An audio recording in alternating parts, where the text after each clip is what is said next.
Good morning, everyone. Happy Saturday. I love all the excited and the caffeinated and stoked and excited. I love the energy. So thank you so much for carving out time this Saturday morning to learn, to get some nuggets. We have an amazing panelist on this discussion today, and I'm really happy to partner with the CSU EA for a second time in a second year in the Editors Guild to bring to you this wonderful panel and very necessary discussion. So before we dive into the fun stuff, I do want to talk a little bit about who I am. My name is Shari. I'm the Director of Operations of Pipelines. Pipelines is a mobile app that connects underrepresented talent directly to jobs and training opportunities across tech, entertainment, and creative industries. So it is a free mobile app in your mobile app stores. Jessica has dropped the information in the chat. Please take advantage of this. It's a free, viable resource for anyone who wants to pursue jobs and training in this industry. I also want to kick it over to Dina, who's going to tell you a little bit about the CSU EA. Take it away, Dina. Hey, good morning, everybody. Thank you for spending your Saturday morning with us. We're delighted that you're here, and we hope that this session is valuable to you. The CSU EA is the Cal State Entertainment Alliance, and what we try to do is connect our campuses in the California State University system to the entertainment industry in more meaningful ways than what you're experiencing in class. So we are very excited to partner with the Editors Guild today so that you can learn directly from professionals who are in the thick of it, in working on projects, have amazing portfolios, and can really answer any kind of like honest question that you have, that you feel like maybe you can't ask the professor, maybe a professor doesn't know. But anyhow, I want you to check out our website at csuentertainment.com, and you can follow our social at the CSU EA for opportunities, for grants, for internships and training opportunities. It is our job to help connect you to the entertainment industry. So I hope you enjoyed today's session. Thank you, Shari, and thank you to Haley, who's in the background producing, making things happen, and to all of our panelists today. Thank you so much, Dina. Okay, so let's get right into it. I want to kick it over to the panelists to introduce themselves, and if the panelists can just share, obviously their name, their role, and then some of the work that they've done, maybe your top 2 favorite jobs, and then we'll dive into the discussion. And we'll start with Aziza, and then Daniel, and then Agustín. Hi, everybody. Good morning. Happy Saturday. My name is Aziza, and I have been an assistant editor for the last, 12 years, 13 years. Sorry, I should have probably added before this. And I've just recently made the transition to editor full-time. My favorite projects, I would have to say, are Sparkle, which was Whitney Houston's last film before she passed. And because of the career jumps that I made during that project, so I can share more later, and which would forever change my life. And then my second favorite would probably be Beyond the Lights, with the director Gina Prince Bythewood of Love and Basketball and Old Guard and more. I think that those are the questions, right? Should I? You're good. That was perfect. Or is that good? Perfect. Thank you, Aziza. Daniel. Hey, everybody. I'm Daniel Nussbaum. I'm a first assistant editor. I work on, currently working on the next Indiana Jones film. I've been working in the industry for about probably 12 years. And my favorite projects were Logan and Jojo Rabbit. I've had really good times working on both of those projects. They were both very different animals. Yeah, I'm happy to be here and share some of what I've learned along the way today with you. So. Thank you, Daniel. And Agustín. Let's see. Yes, unmuted. Hi, everybody. Very excited to be here. My name is Agustín Rexach. I have been in post-production for about 27 years. I started as a commercials editor, which I did for about 17 years before deciding to reboot my career and go into scripted editing. I've been working in scripted television in Hollywood for about 7 years.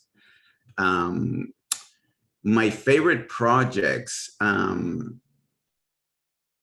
have to say one that I've done on my own outside of the scripted realm is a documentary that I edited called Soy Cubana about Cuban a cappella all women's group.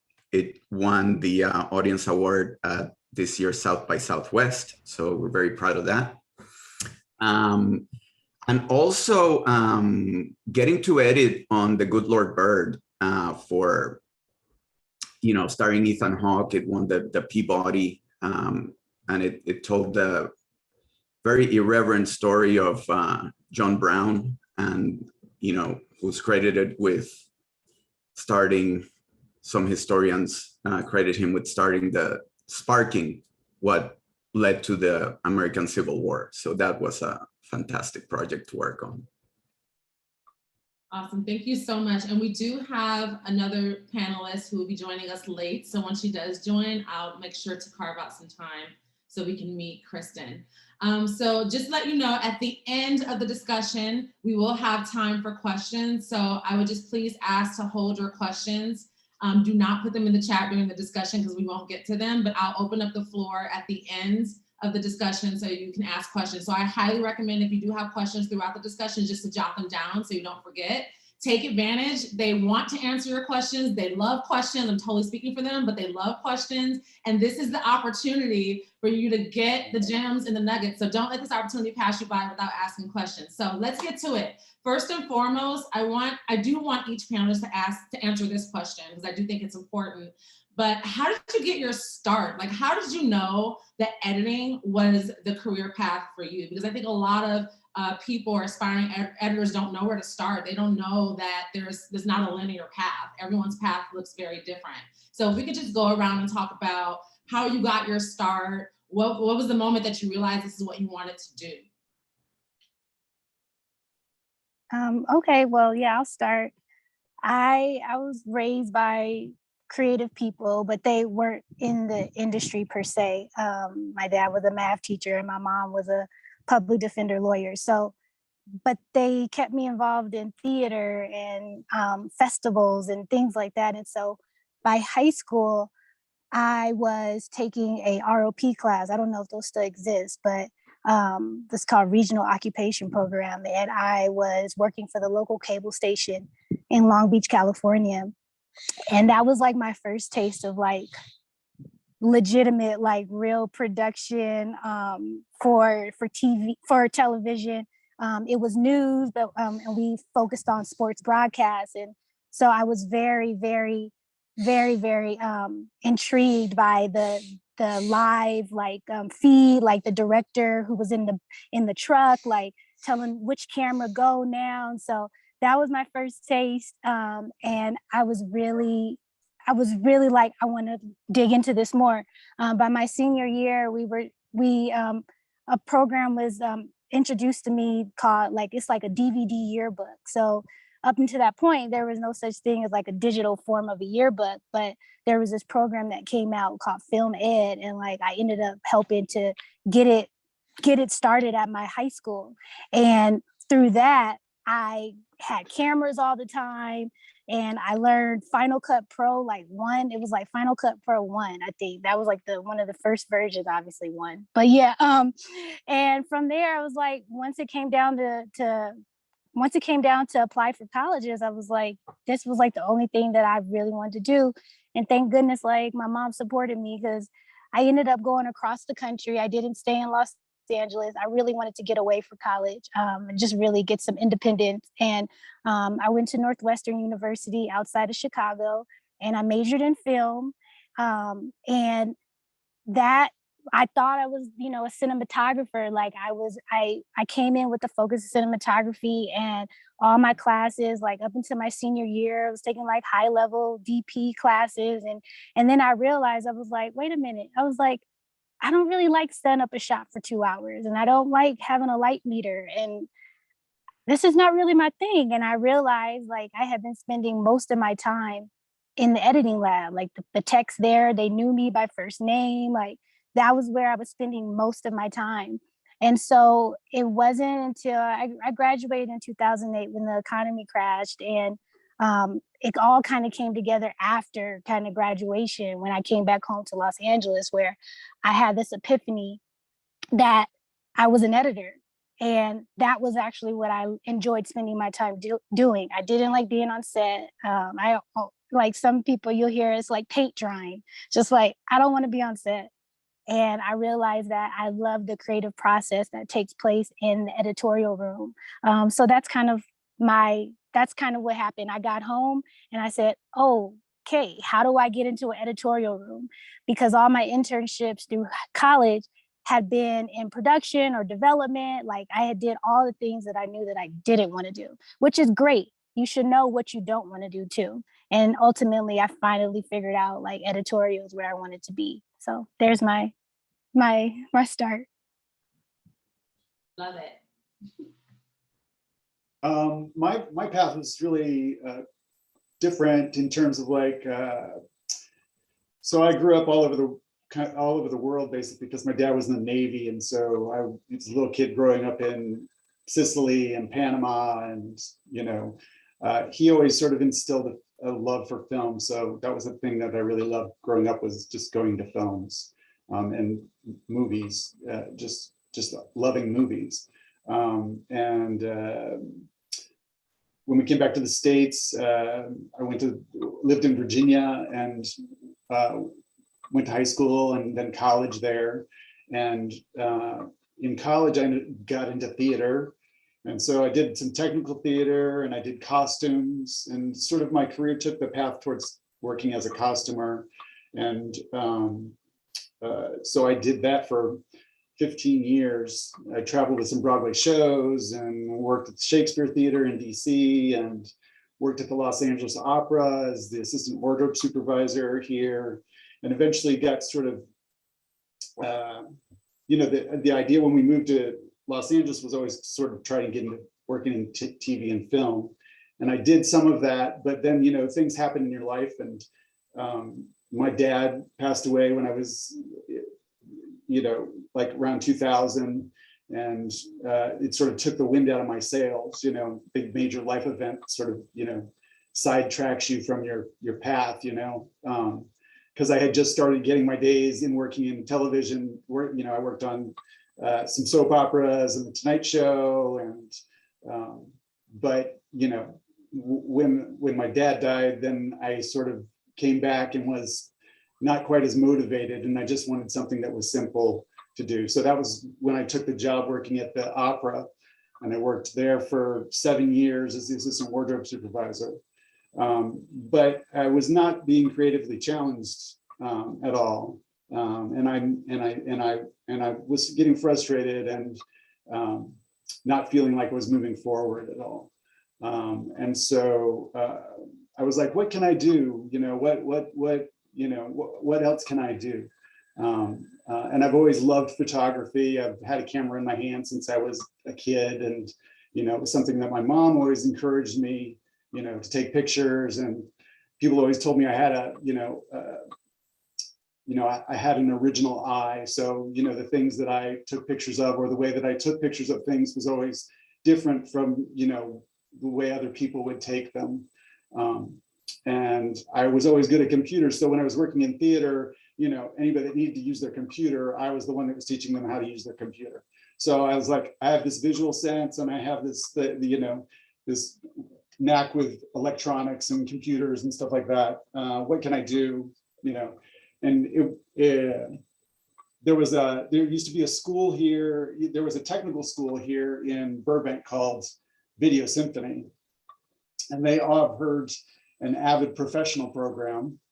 And they also did motion graphics, and they had a sound program, and it was an intensive sort of thing. And I had so I researched this stuff online, and I was like, I think that's what I want to do. I think I want to, do the editing course. And it was a commitment of time and money. And luckily I had the ability to, do that. We owned our house, so we refinanced it so that I could pay for school. And I basically went back to school full time for 14 months and trained in the Avid professional program at Video Symphony. And through that, I met a lot of people, and I spent a lot of time in the labs there, just being on the computers all the time and studying more than, because I'd already been through college and had already done that. I was really focused on the idea that I needed to gain all of the technical skills. If I was going to do this, I was going to need to gain all of the technical skills in order to jump into a new career, basically. And so, so I did that full time and worked really hard on that. And towards the end of my program, there was a tech guy, one of the tech guys, who did support for the whole school, that was working on independent film, and he needed somebody to be an assistant editor, and he was working on a version of Final Cut, and he had like 2 days of dailies, and he was like, I need somebody that can help me cut, and I've seen your working class, and I think you could be that person. And so he's like, I don't have any money, but and I was like, yes, sign me up, so I got a great opportunity to work on this indie film that was very personal to the director. He was a survivor of Columbine, the Columbine shootings, and so it was a very personal story for him. So I got to cut, a secondary character in that, and it was great, and it was creative and fun, and then I went back and finished my, like the last class that I had to do a Video Symphony, and then I was like, okay, now what? And I had two instructors in school that were very much about, they were like, you need to have a focus of purpose. You need to decide what you want to do, because you can't, there are different sectors of editing, and you need to choose, you need to have a focus of the path. Because I'm older, I was older because I'd already, done something. And so I that sort of stuck with me, that I needed to choose what I wanted to do. And I always wanted to work in features. And so that was sort of the path that I chose. And so I met some people and at like ACE functions, which is American Cinema Editors. They have a lot of functions that you can go to network. And so I spent a lot of time, networking and meeting people. And by doing that, I ended up with an opportunity to interview for a job on a feature film at Fox as a PA. And so that was sort of the beginning of most of my career. I worked my way up through many features at Fox, but I proved myself in that PA job at the beginning, and I've worked through many shows, and now I'm working as the first assistant editor on Indiana Jones.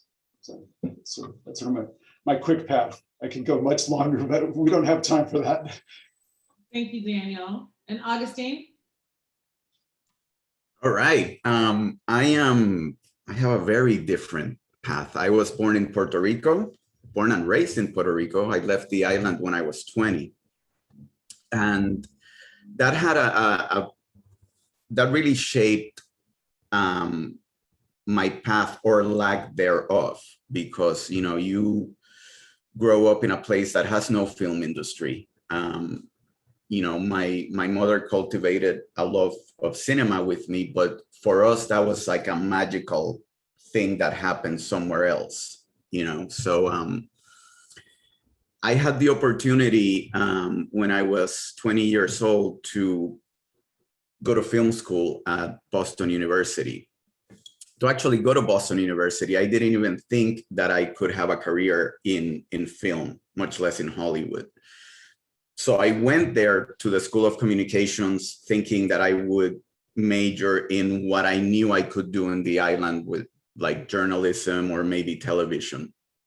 So once I was there, it hit me when they asked us to pick our major that I could major in film production. So I have to be very honest, very terrified about it. Nevertheless, I chose it and I went for it. Now, I also went to film school at a time where, and I think this has also defined my life in general, I've always been firmly planted in transitions. My class was the last class to actually physically cut film.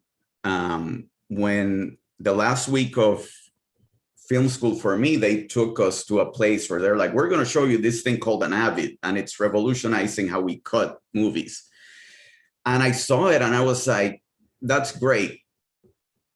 Awesome. Last week of college for me, and I never get to touch this thing. So at that time when I graduated, I also fell hopelessly in love with this woman in the island. So I went back to Puerto Rico and I needed to work. So the only real industry at the time in the island was commercials. A lot of advertising work being done there. So I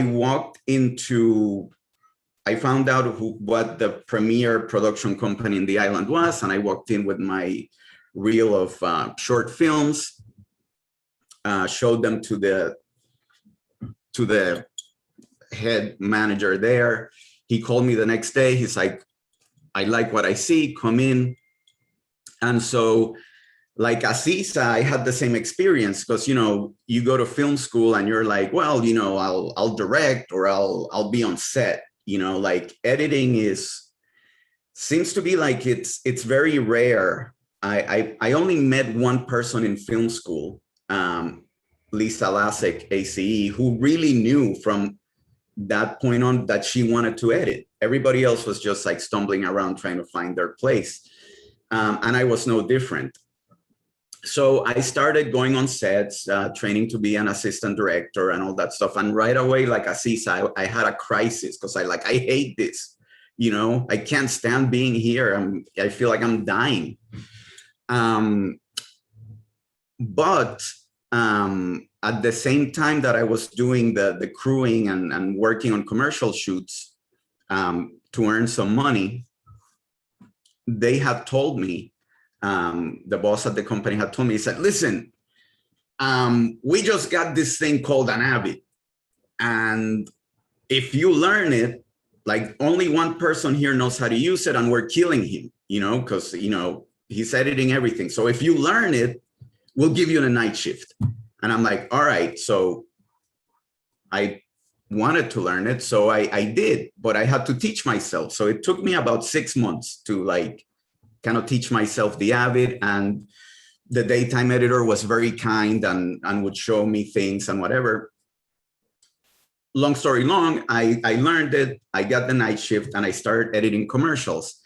And that's where, kind of my editing career took off. And for the next 17 years, I edited commercials that eventually took me to the United States.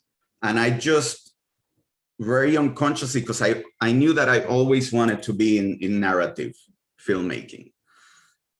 So very unconsciously, consciously, I was working my way west. Like I started in Puerto Rico, worked there for about 2 years. That work secured me an offer in Miami.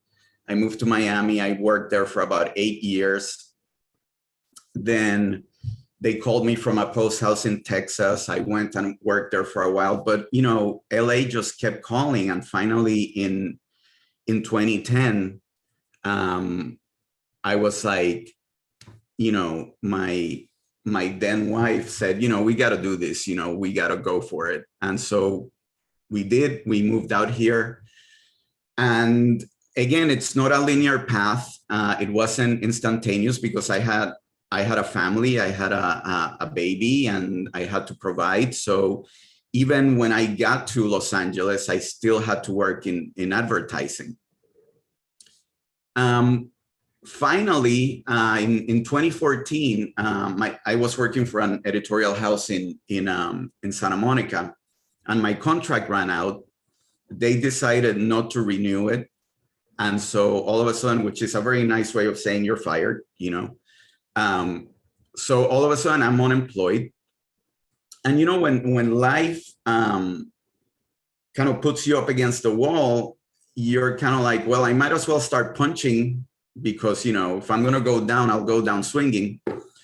So I walked into the post-production offices of the first season of From Dusk Till Dawn, which was being done in Burbank. And having nothing to lose, I said, you know, can I intern for free? I'll just want to come in and work. And I took the same approach that I took when I taught myself Avid. When I taught myself Avid, I showed up every morning as if I had the job, like 7:30, 8 a.m. I was there, whether I got time on the Avid or not, but I was there. So I did the same thing at Dusk Till Dawn, you know, like every day, 8 a.m. I was there. And I was just, you know, having been an established editor or whatever, I didn't care. I was making binders for the assistants, you know, I was making Xerox copies. I was just like helping out. And so one of the assistants, Felicia Livingston, who's now a fantastic editor in her own right, I owe her my career. She like kind of took a shine to me and showed me how to bring in dailies and all that stuff. And so they very quickly saw that this guy is like a unicorn, like he knows what he's doing. We just have to teach him how we do things here. And so the other thing that I had done, which was invaluable to me, even though I didn't have any union work or anything like that, I had squared everything with the guild. Like I had my paperwork in order. I got on the roster through commercials. So I was ready to go. About 2 weeks into that interning at Dusk Till Dawn, they had a personnel change, and all of a sudden they needed another assistant. And so all the assistants and editors were like, well, we got him right here. And so if he's squared with the union, hire him. So that's how I got hired. I got hired on that show. And based on that, I ended up staying for about 6 months on the show. Like I came in halfway through the season and ended up staying till the end of that first season. And that word got around, and then I got a call from Hawaii Five-0, and that led to my very long and fruitful partnership with James Wilcox ACE as his assistant for about 6 years. And the rest is history. I've been, you know, just working nonstop, and now I'm, you know, actively, you know, working towards transitioning into the editing chair.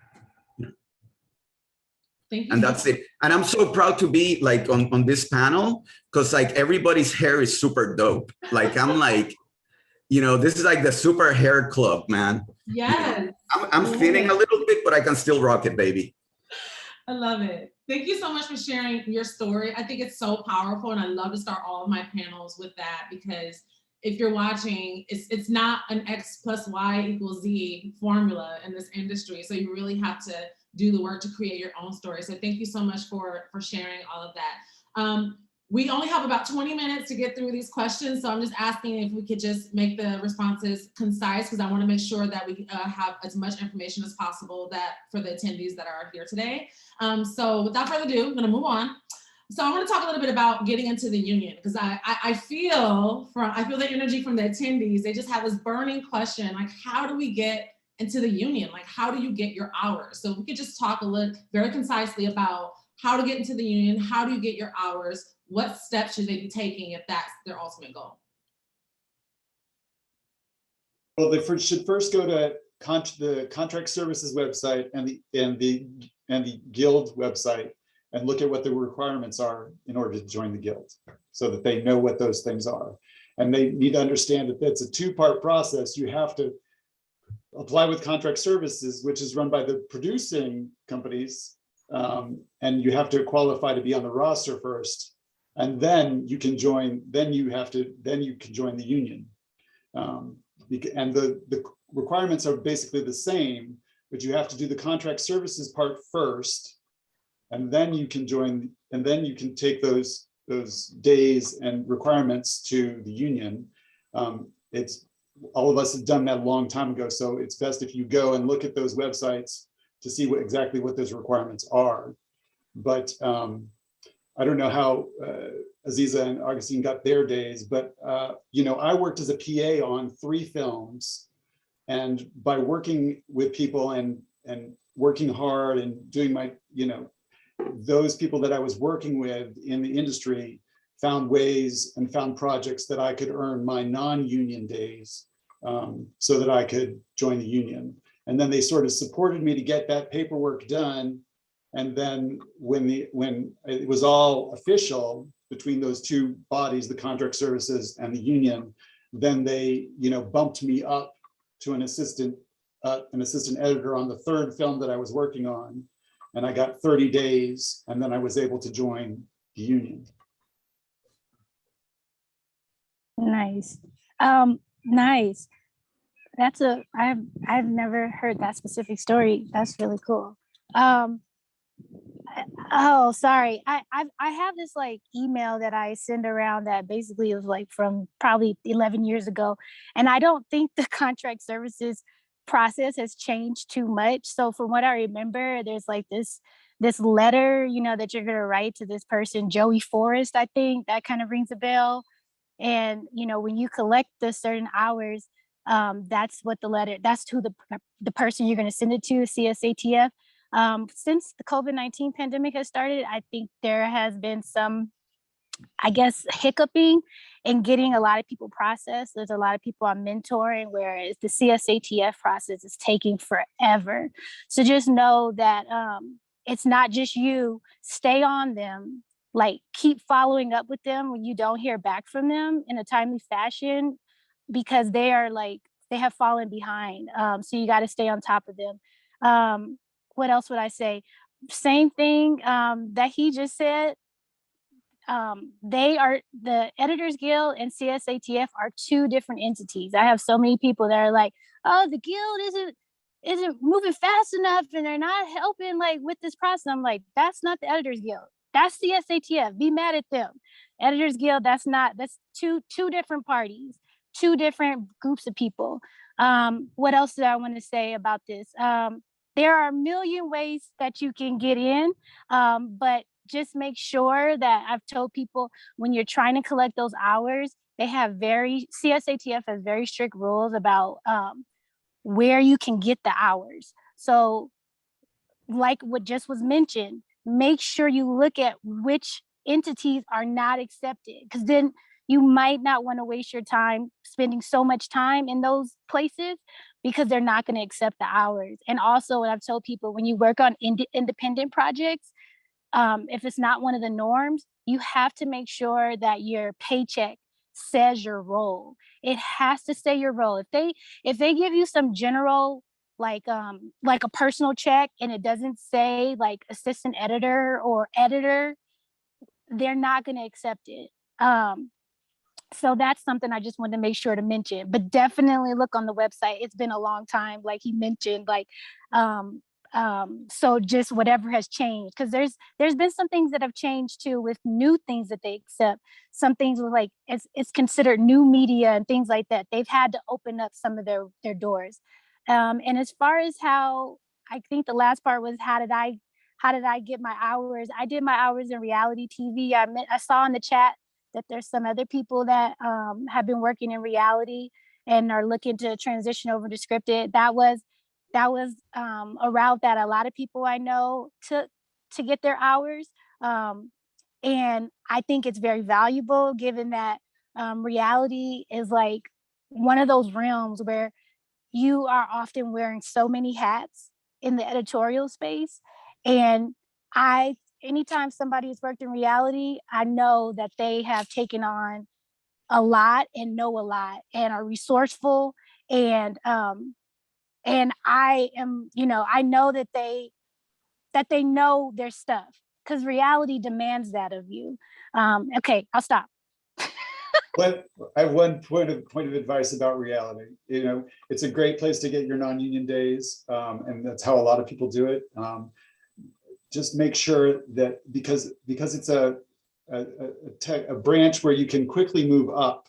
Like, they'll see your skills and you'll move up and you'll get more and more responsibility, and you'll become a first, and then you'll be seeing over a bunch of people, and you'll be getting raises, and you'll be getting opportunities to cut, and you'll be, moving up, and it all seems really great.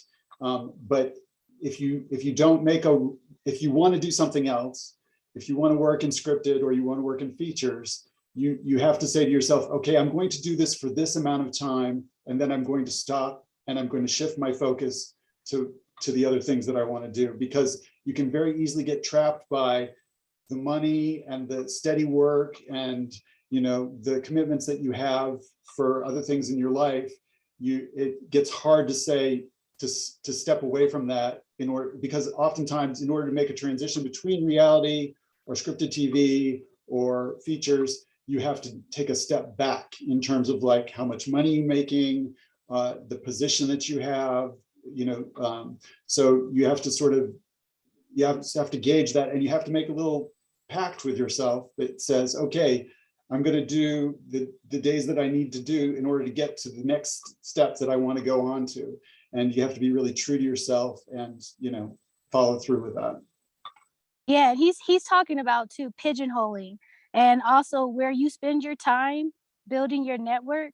That's where most of your connections and your jobs will come from. So if you spend wherever you spend time, that's a lot of the times where your jobs will be coming from, and the people who you're networking with.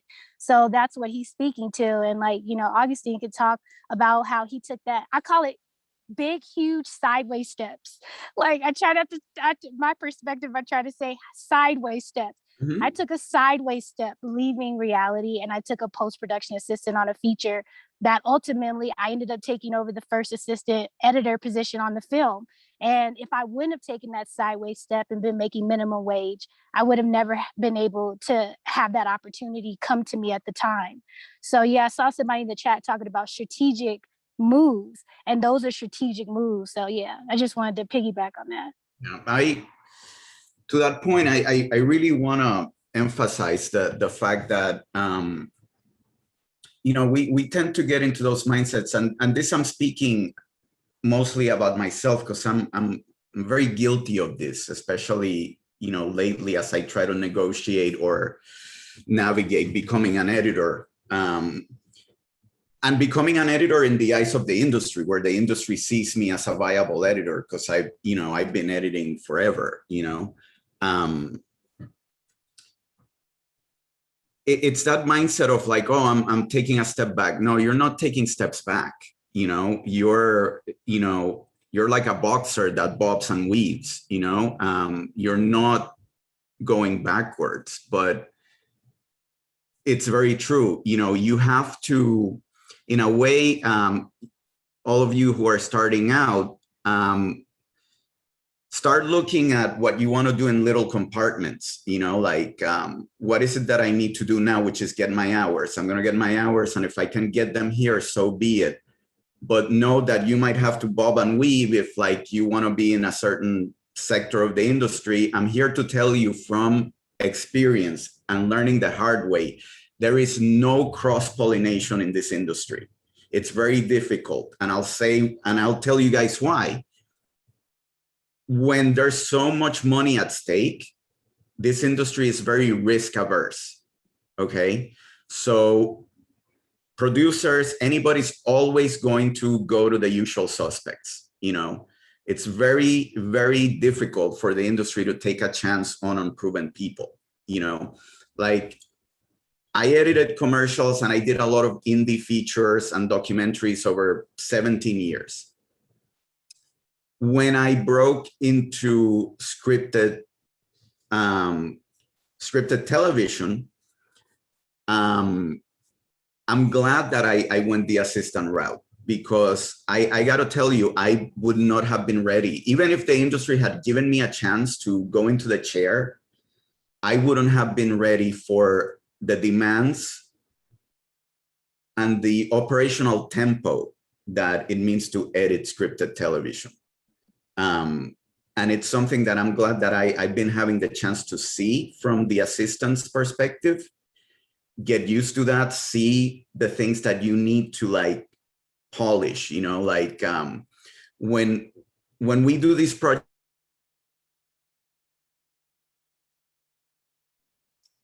Did we lose him? Yeah, I think he's frozen. Agustín? Okay, I think we're frozen. I'm gonna move on for the sake of time, because we only have 7 minutes before I open the floor for questions.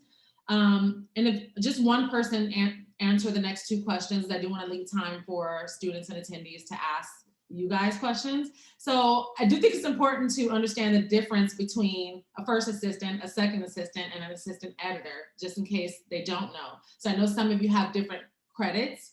So could either of you explain the difference between the 3, just so whoever's in attendance understands that these are 3 distinct roles? Daniel, you want to do it? Sure, I can do it.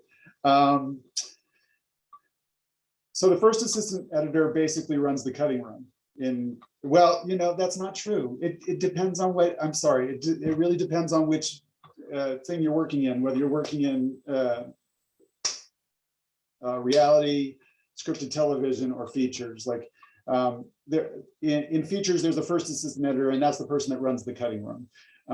In television, I've only worked on one television show. I worked on Westworld season 2, and that was an HBO show. And so that's, again, its own entity. In that case, you know, the assistants were attached to the editors, and they worked for the post supervisor. So it can't be simply broken down into like first assistant, second assistant, or assistant editor. I can second what you just said about the TV space. For TV, usually everybody is technically called just assistant editor, and you're tied, like you said, to your editor. Right. But in reality, right, they have lead assistant editors, right?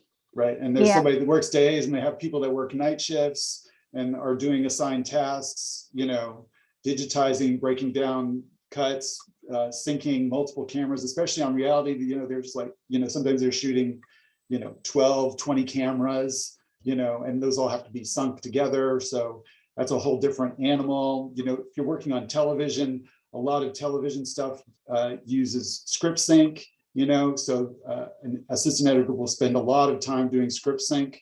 And we have swings. A lot of times in TV, they will have a swing sometimes that's doing a lot of the scripting work.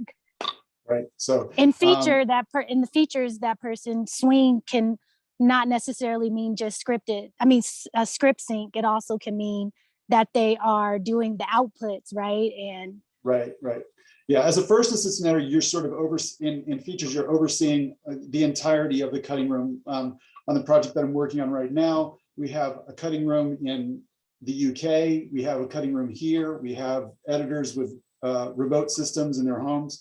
So we have to keep all of that in sync. And so the assistant editor is keeping track of, you know, what's going to sound, what's going to music, what's going to visual effects, what's, you know, what the visual effects editors are doing, what the other assistant editors are doing, bringing in dailies. So you're overseeing all of that. A second assistant editor is being given more specific tasks. You know, you do the dailies today, or you know, you do a string out, or you work on sound for this scene, or you work on music for this scene. So the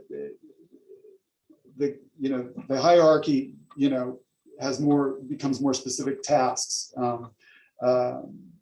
So you start in the lower levels, like, you know, first feature that I worked on, I was a second assistant editor, and I was doing dailies, you know, and then I was going to set, and I was setting up a remote, I had a remote cutting room that was on set that the director came in to watch dailies. And then, you know, the next movie, I was the 3D assistant editor, And I dealt only with turning over cuts to the 3D department. And then, I learned visual effects, from the I was an assistant editor, and I was assigned to work with the visual effects editor and do, turnovers and count sheets and lineups. And so there's a lot of variety to the jobs and variety to those specific tasks, depending on whether you're working in reality, whether you're working on television, or whether you're working on features. And then there's also the apprentice editor, Right. which has been so rare recently, but there's definitely been a boost to get that position back into the room, which is really exciting. Because the apprentice editor position it can basically be like an intro into the cutting room without having to do the post-production assistant role even.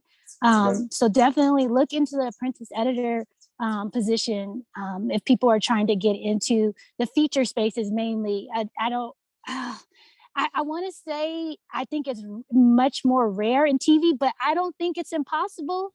Right. If a producer is open to it, I think it's still possible. Thank you guys so much. I do want to open the floor for questions. Please PM me directly with your questions. So if you drop it in the chat, resend it to me privately. I'll only ask those questions. I'm opening the floor right now. Private message me your questions so I can ask the panelists. And I just ask the panelists so we can make sure we get through as many questions as possible in the next 10 minutes. That we maybe have one, maybe two very short, concise answers to answer the question. I want to make sure I get through everyone, as many as possible. So I'm going to ask these questions, private message me directly. But before I do that, for the panelists, if you have, because you guys have such great knowledge and resources, as you saw in the chat, everyone loves the nuggets that you're dropping. But if you have additional resources or job boards or initiatives or clubs or anything that aspiring editors or current editors should know about or take advantage of, if you could please drop it in the chat. So everyone who's going to save the chat today, right? Everyone in attendance, make sure you save the chat at the end. If you could drop those resources in the chat, I think that's very important. I want them to be able to leave with tangible resources that they can plug into and take advantage of right away. So again, forums, job boards, websites they should know about, articles you read, clubs they should be a part of, anything and everything that they can take away and apply immediately. Please drop it in the chat. So let's get to these questions. Wow, we have a lot of questions. Okay, I'll get through as many as possible, I promise. First question, where is the best place to find footage to edit that you can show on your portfolio when you're first starting out? Somebody sent me one of these. I'll have to go through my emails. I wouldn't be able to give it off cuff right now. But there are quite a few websites I've been hearing about where you can even pay for like footage that was even, put out before, where you can use it and edit it. Yeah, somebody dropped it in the chat. Editstock.com is the one that comes to mind. What Misha Tenenbaum started, Yeah, Misha was in school with me at Video Symphony. Yeah. And Editstock does a little connection with, there's a program called Master the Workflow, which is done by a couple of our union members. And it's a really great hands-on kind of, you can interact. It's really great educational thing. And they do a thing where you can, spend like $97 a month for 12 months to do the program. So, and they do a limited amount at each time. And it's a great place to network and meet people and get really practical knowledge about working as an assistant editor. Thank you. Next question. What are some of the most valuable traits in fellow editors and assists that you have worked with? You said traits? Like traits? Traits. Traits. Kind. Empathetic. And here's the one that works for me. Obviously, all of those are wonderful traits. Kindness and empathetic go a long way. But from an operational standpoint, if you can connect dots and anticipate problems, I think if you at every point everything that you approach it with a mindset of how can I make life easier for my editor, my producer, my showrunner, you're going to be okay. You know, that's going to give you the kind of attention you want to get. Yeah, I was actually starting off with what makes my life less toxic, because this industry can be definitely very toxic. But he is right on the money. That is definitely something people will be looking for, is somebody who anticipates situations, it can think ahead and be proactive, organized. Like I was starting with the thing that makes me more whole person right now. But yes, those things will get you in the room. Like when you follow up after an interview and reflect more on maybe the conversation you have, people will see, oh wow, okay, this person is passionate about it, and they want to be here in the space, you know. Great, all great stuff. Sometimes when people say, yeah, I really want to be a writer, it's like, well, what you doing over here? Like, you know, but that happens, right? That happens. People just got to pay the bills. You got to pay the bills. But I really do gravitate to the people who really want to be in that space. That's a good point. Because I'll invest in them. I'll take the time to really invest in them. Thank you so much. Okay, what kind of resume or portfolio should one have when applying for AE positions? One that's specific to AE jobs. That's a good one. There's a great book called what's Lori's book called? Make the cut. Making the cut. Yes, it's about assistant editing, and it's got samples of resumes in there. So it's a great place to look at for Making the Cut. Lori Jane Coleman and Diana Friedberg. Yes, somebody's holding it up. Dina's got it. She's holding it. Yes, and drop it in the chat because they're going to save the chat and refer to it later. Yeah. And then they did a great follow-up book to that that's making the jump from assistant editor to editor. So it's got all really great advice. And a lot of it comes from the ACE panels that they would ACE educational panels. So highly recommend. Find that it's a great source of information. Thank you. Okay, next question. How do you keep up with the tech side of things? Editing systems, software updates, new cameras. It all changes so much. When you're operating at the level that you do, how do you do your job and future-proof your knowledge for the jobs coming up? You sort of have to go with where you are and what you just have. It's impossible. Yeah. So you just. I used to. Go ahead. I used to, back when I first started, I would subscribe to a whole bunch of like different tech articles, like tech emails. Since then, the world and everything has just become a little bit more overwhelming. So I've been unsubscribing from a lot of things, but now it just comes from word of mouth. And I'm still on certain social media platforms like Facebook.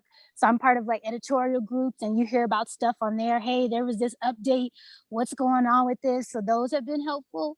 And that's how I kind of stay in the mix. And then like, I honestly, the young people, like you guys keep me fresh. Like I half the time I'm like, oh really? That's the new thing I can do in Avid? I had no idea. So I listen to people that are on my team, people who are paying attention to what's happening. I know I sound like I'm like, outdated, but sometimes I feel that way. I'm like, why can't I just have Avid 5, like 5.5.3, and like we're all the way up now, and I'm just like disappointed. But yeah, I'm there. That's how I keep up. That's actually a perfect segue to the next question, Aziza. And I think it's an important one. This question asks, do I have to be skilled in Avid? I'm only proficient in Final Cut and Premiere. If you want to work in scripted and most union work, yes. Avid is still king. And before we all get into that discussion of like what's better, it's not about what platform is better.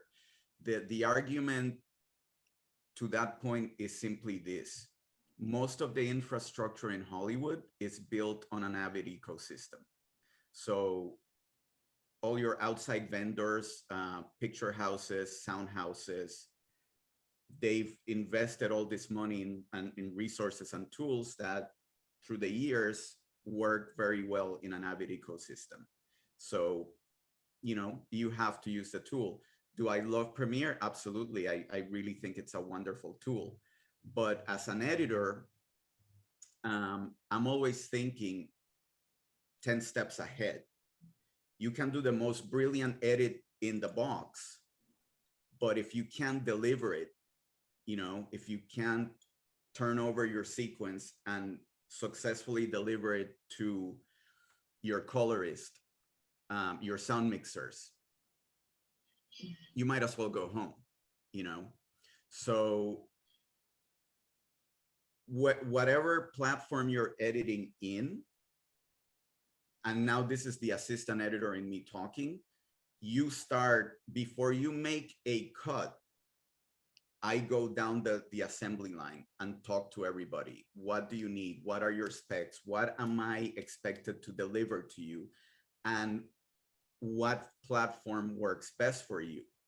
This is like when I do independent and documentary work, to me, it's vital because you're also dealing with your producers' budgets and all that stuff. And in those projects, money's always tight, and when you have those technical snafus and surprises on the back end, it can kill your budget.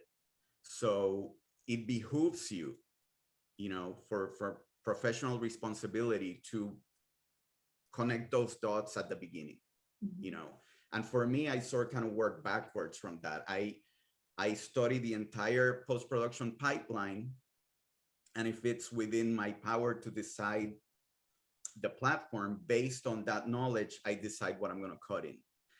But I have to say, on every union show that I worked with and scripted has been Avid, and that I have no control to choose or whatever. It's what it is. Thank you so much, Agustín. We only have time for, I'm so sad. We might need a part 2. I don't know, because I have so many questions. I'm so sad I can't get through all of them. We've reached our time, but I'll ask this last question for each panelist. And just for the sake of fluidity, if you could just name 3, this person's asking, name 3 non-technical skills we should be honing as we build our portfolios and resumes and pursuing this field. So 3 non-technical skills that editors need. Listening. Understanding politics, so being able to read the room. And yeah, like I said before, if approach everything from when I said this to James Wilcox when he interviewed me, and he's been the definitive professional relationship in Hollywood. He told me that because he took a chance on me. Like, I wasn't that experienced as a scripted assistant. But he said, what made me take a chance on you was this sentence that you told me. He said, listen, I'm not interested in being the smartest guy in the room. I'm interested in being the most helpful. And he said, when you said that to me, I'm like, this is the guy I can roll with, Oh, and I'm going to squeeze this in.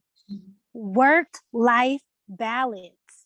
This industry will zap every single hour of your time and take everything from you. And one of the biggest things that you could do for yourself is to have balance. I have more faith in the younger generation. I think you guys are on to something. Keep it up, seriously. Work-life balance. Your life is not all about your work. It's about having time with friends, family, and doing whatever you like to do, self-care. So that's very important.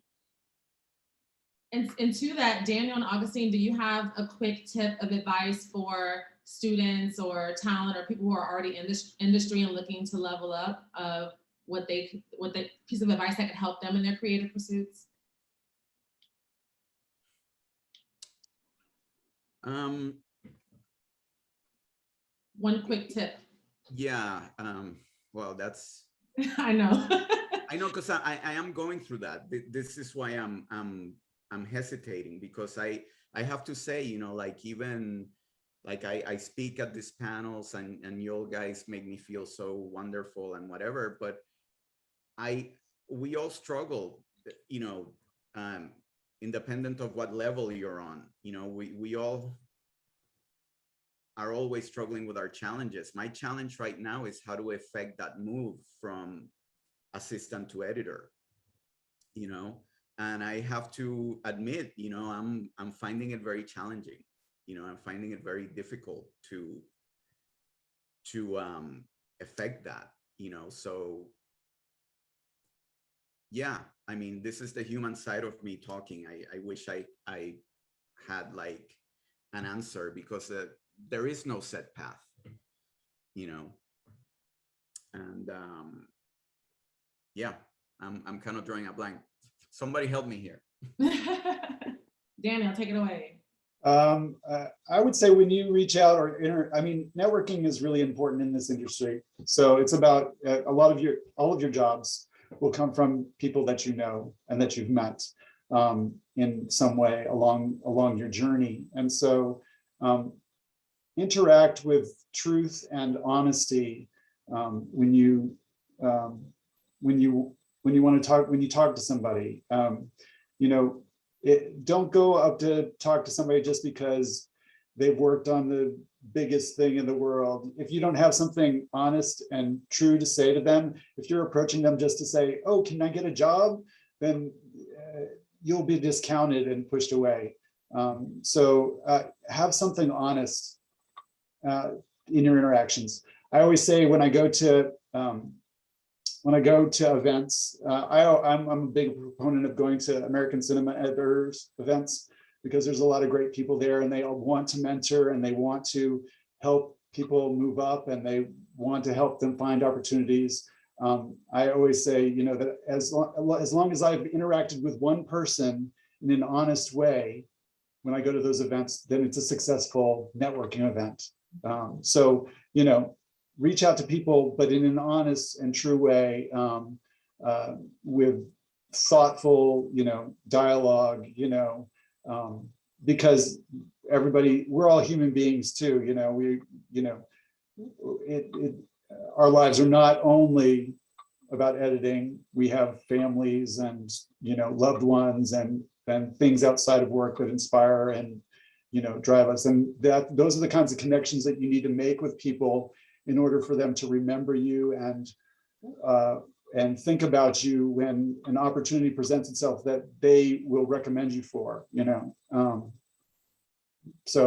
And following up with them, Yeah. up when you meet them at these events. One of the big things I think made me stand out sometimes is people were like, wow, you followed up with me. And it wasn't in a leeching way. It was just, hey, checking in, you know, we had this great conversation about this, look what I found. I might even send them a link to something, you know, that's a follow-up based off of what we were talking about. And it's genuine, seriously, like what he's saying, genuine, authentic. People can read when you are just trying to get something from them. And some people are not open to that, you know? That's such a great point. And I love a mix between piggybacking off of Aziza and Daniel's point. This is a relationship-based industry, okay? So less of let me network to get a job. To Daniel's point, you have a lot of people just networking to get a job, and they can see right through. You should be focused on building relationships, because that's what's gonna get you the next gig. That's what's gonna get you mentorship. Like so many things that come up, just curating genuine relationships in this industry. And to Aziza's point, this is not a reactive industry, okay? You have to be proactive and go out there and seek mentorship, seek networking opportunities. You have to seek jobs, okay? You can't wait. Very rarely do they just fall in your lap, and that's great if they do, but you have to be proactive and not reactive. So I love all of this. I don't know about you guys, but I want to push for a part 2, because I feel like we just don't have enough time. Say something to that too, like yes. before we close. I want to speak directly to, you know, you guys that are starting out, especially, you know, my BIPOC people out there too. Like, I know that it can be really scary because we don't offer, or this industry doesn't offer a set path. I'm here to say, like, trust in the humanity of the people you're going to meet. You know, most of the people in this industry are contrary to the perception, are very genuine, giving people. And never underestimate how good it feels for someone when you allow them to help you, you know? So please, please, please, because this is something that I struggled with, being a minority, coming from another country, all that stuff. Do not let that fear get in your way. I have let that fear get in my way for many years, and it's gotten me nowhere, you know? At the end of the day, it doesn't matter who you are, it doesn't matter where you come from. We're all human beings. We all have the same desires and the same passions and the same fears. Don't quit on yourselves, because you will never quiet those voices inside of you. You might think you can, you know, because you don't want to face those fears, but those voices will always find a way to creep to the surface. So you might as well just service them, you know? Yes. Oh, this is great. Okay, I'm gonna try and get a part 2, guys. I can't make any promises, but I'm really gonna try, I promise, because this is why these conversations are so necessary. And I really love each and every nugget that was brought to the table today. Daniel, Aziza, Agustín, you are amazing. Thank you so much for carving time out on your Saturday to just drop the gems of knowledge and share the wealth. That's really what it's about. We should always be sharing. We should always be mentoring. We should always be pouring into others and always opening doors. So thank you so much for this opportunity. Thank you to the Editors Guild, Susie, Tracy, Adriana, who are here today. Thank you so much for providing this opportunity for everyone in attendance. Thank you to the CSU EA. It's always a pleasure partnering with you. Follow the CSU EA, follow Pipelines, follow the Guild, seek the knowledge. The Editors Guild is a viable resource to help you with what you need. So reach out to them. They have information available to you.